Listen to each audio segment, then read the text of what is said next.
come again, sir?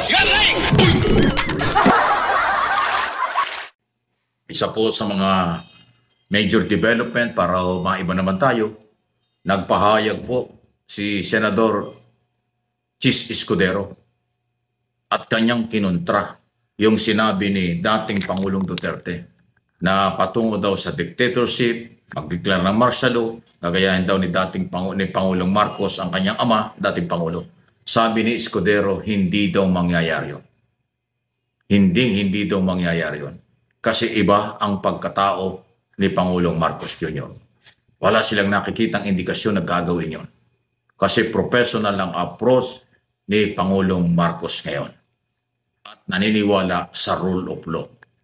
So ang paniniwala ni Senate President Escudero, malayong mangyari yun. Hindi mangyayari yun. Mali ang paniniwala.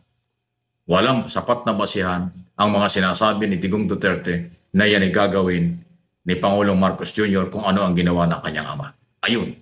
Kaya dun sa puntong yan na sinasabi ni Escudero, yan ay pabor sa mga Marcos loyalists, Marcos supporters. Kung meron mang grupo na maka-Marcos ang hindi masaya kay Escudero dahil sa bagal ng galaw para magbuo ng impeachment court para magkaroon ng trial against Sara Duterte, pero yung kanyang paniniwalang ito, papugi point ito. Maganda itong sinasabi ni Escudero na kinukontra niya at sinasalarawan niya, hindi mangyayari ang sinasabi ni Digong Duterte. Ayan, kita niyo? So, Ginong Pangulo, nung mayor po kayo ng Davao, do you confirm the existence of the Davao Death Squad? No, sir. Lahat itong sa right side ko, dumaan ito ng Chief of Police Director. Puro commander ng death squad yan. Yung isang senador, yan ang nakaupo niyan, si Senator De La Rosa. Death squad rin yan. Ito yung bago at ito yung kagugulat ng Duterte Camp o Duterte Team. Okay? Alam niyo kung bakit?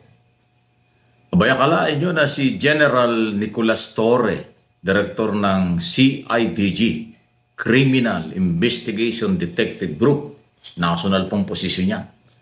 Willing pala siyang humarap sa impeachment trial.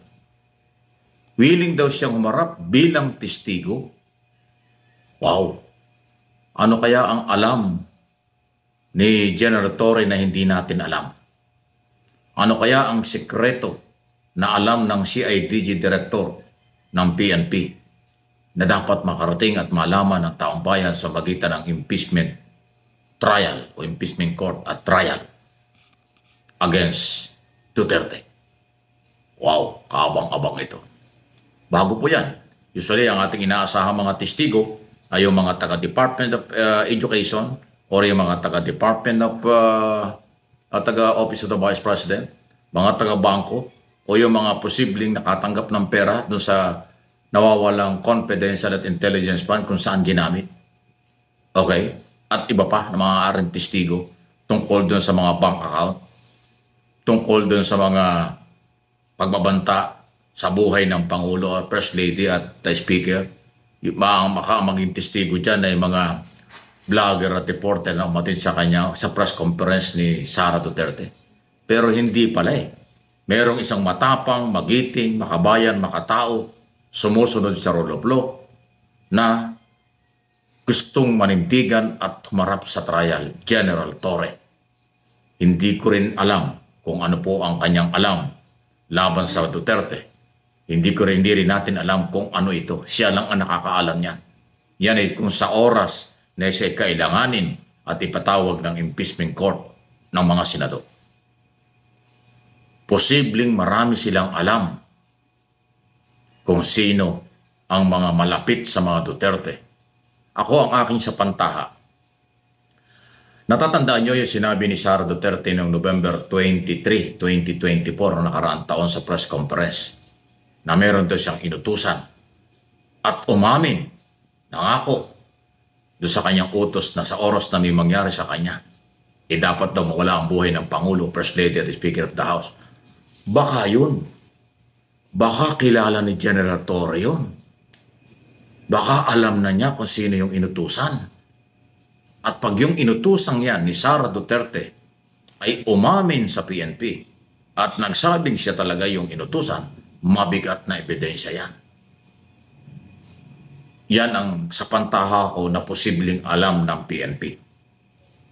Kasi wala akong ibang nakikitang maaring tumistigo si General Torre kung tungkol doon sa korupsyon dahil ni ibang department at saka kongreso nag-imbestiga. Baka yung tinuturing na active threat kay Pangulong Marcos na tinuturing ng national security, ng law enforcement agency like NBI, PNP, kaya nga nag-file na ng inciting to sedition grave threat ang NBI sa DOJ against Sara Duterte. Kaya sa aking puntingin, baka kilala na ng PNP kung sino yung inutusan ni Vice President. Hindi po utusan ng Vice President ang isang tao lang. Malamang may grupo yan. Kasi Pangulong Marcos, First Lady at Speaker of the House, mai-influence ang tao.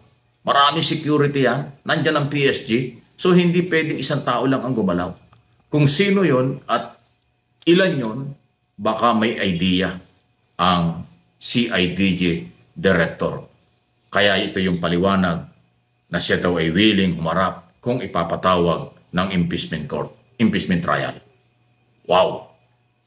Kaabang-abang ito. At pag nagsalita ito, wala makakapigil. Kahit sino hinaharap ni General Torre. Si Digong Duterte nga.